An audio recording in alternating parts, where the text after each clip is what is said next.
اللہ تعالیٰ نے قرآن کریم میں انسان کی زندگی کے مختلف مراحل اور وہ سلسلے جس سے اس کی زندگی گزرتی ہے کافی مقامات پہ ذکر کیا، جن میں حکمتیں بھی ہیں اور انسان کے لیے عبرتیں بھی۔ اللہ تعالیٰ فرماتے ہیں اللہ الذی، اللہ وہ ذات ہے، خلقکم من ضعف، جو تمہیں ایک کمزوری کی حالت سے پیدا کرتی ہے، ثم جعل من بعد ضعف قوة، اور پھر اس کمزوری کی حالت کے بعد تمہیں طاقت دیتا ہے، حسن دیتا ہے، جمال دیتا ہے، اقتدار دیتا ہے۔ اللہ تعالیٰ تمہارے جسموں کے اندر وہ جان ڈالتا ہے کہ تم اس دنیا کے اندر کام کر سکو، پرفارم کر سکو۔ پھر اللہ فرماتے ہیں ثم جعل من بعد قوة ضعفا وشیبا، پھر ایک وقت اس جسم پر آئے گا کہ یہ کمزور کر دیا جاتا ہے، یہ ڈھلنا شروع ہو جاتا ہے، یہ جھڑنا شروع ہو جاتا ہے، وشیبا، اور ایک وقت میں یہ کمزور ہو جاتا ہے اور بزرگ ہو جاتا ہے اور بوڑھا ہو جاتا ہے۔ یخلق ما یشاء، اللہ جیسے چاہے پیدا کرتا ہے،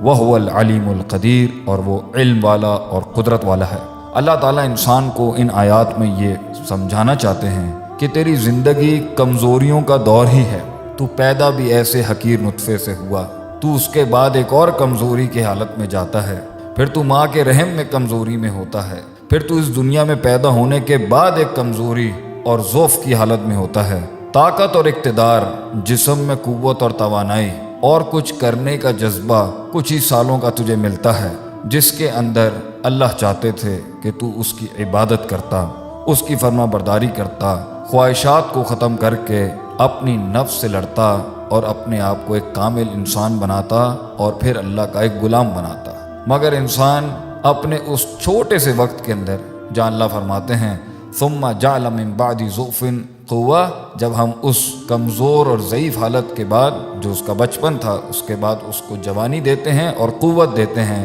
جو 10 15 20 سالوں کی ہوتی ہے یا 25 سالوں کی، انسان یہ سمجھ بیٹھتا ہے کہ وہ اس دنیا پر قادر بھی ہے اور اس دنیا اور اپنی زندگی کا مالک بھی ہے۔ وہ جو چاہے وہ کر سکتا ہے، وہ جو چاہے وہ توڑ سکتا ہے، وہ جو چاہے وہ بنا سکتا ہے، اور وہ اپنے اوپر ہی لیبل لگاتا ہے کہ اس دنیا کا نظام میں ہی چلا رہا ہوں، میں ہی ترقی کا حقدار ہوں۔ تو اللہ تعالیٰ انسان کی عقل کو ایک صحیح سمت دینے کے لیے، ایک صحیح نظریہ دینے کے لیے اور ایک صحیح عقیدہ دینے کے لیے قرآن میں اس کی تربیت کرتے ہیں۔ اللہ فرماتے ہیں قُلْ أَرَأَيْتُمْ إِنْ جَعَلَ اللَّهُ عَلَيْكُمُ اللَّيْلَ سَرْمَدًا إِلَى يَوْمِ الْقِيَامَةِ، کہ ان سے پوچھو، اور کیا ہی انداز ہے ہمارے اللہ کا۔ اللہ کہتے ہیں کہ ان سے پوچھو کہ ہمیں بتلائیں، جبکہ اللہ تو ہر چیز کا علم رکھتا ہے۔ ان جعل اللہ علیکم اللیل سرمدا الی یوم القیامہ، کہ اگر ہم رات کو حکم دیں کہ وہ قیامت تک ان پر پرماننٹ ہو جائے، ان پر رات ہی رہے،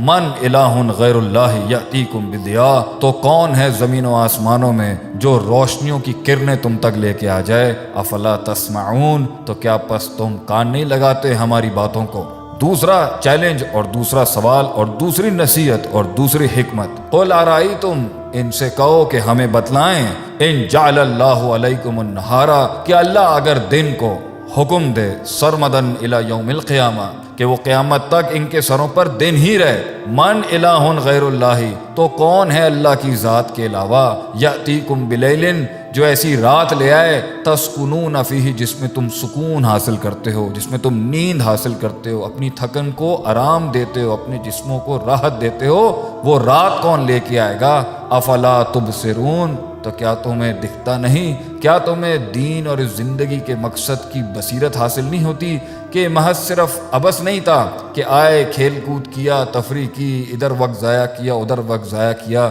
اور پھر اینڈ کے اندر سوالوں کے ساتھ اور کھوئے ہوئے دلوں کے ساتھ بیٹھ جانا، یا ڈپریشن میں چلے جانا، یا مایوسی میں چلے جانا، اور نئے نئے سپورٹس کو تلاش کرنا اور نئے نئے کھیلوں کو تلاش کرنا کہ شاید ان کھیل کود اور رنگرلیوں میں مجھے اپنی زندگی کا سکون مل جائے۔ اللہ ایک اور مقام پہ کہتے ہیں قُلْ أَرَأَيْتُمْ، ان سے کہو کہ ہمیں بتائیں، ان اصبح ماؤکم غورا، کہ اگر ہم پانی کو اندر کھڈوں میں ڈال دیں، پانی زمینوں کے اندر چلا جائے، تو کون ہے جو تمہارے لیے بہتا ہوا پانی لے کے آئے گا؟ اوپر سے نازل ہوا تھا تو تم سمجھے تمہارا تھا، زمین کے اندر لے جائیں گے تو تم اسے واپس کیسے لے کے آؤ گے؟ اللہ فرماتے ہیں ان باتوں پہ تم غور نہیں کرتے۔ ایک اور مقام پہ اللہ فرماتے ہیں قُلْ أَرَأَيْتُمْ إِنْ أَخَذَ اللَّهُ سَمْعَكُمْ وَأَبْصَارَكُمْ، کہ اگر اللہ تعالیٰ ان کے سننے اور دیکھنے کی طاقت کوئی لے جائے،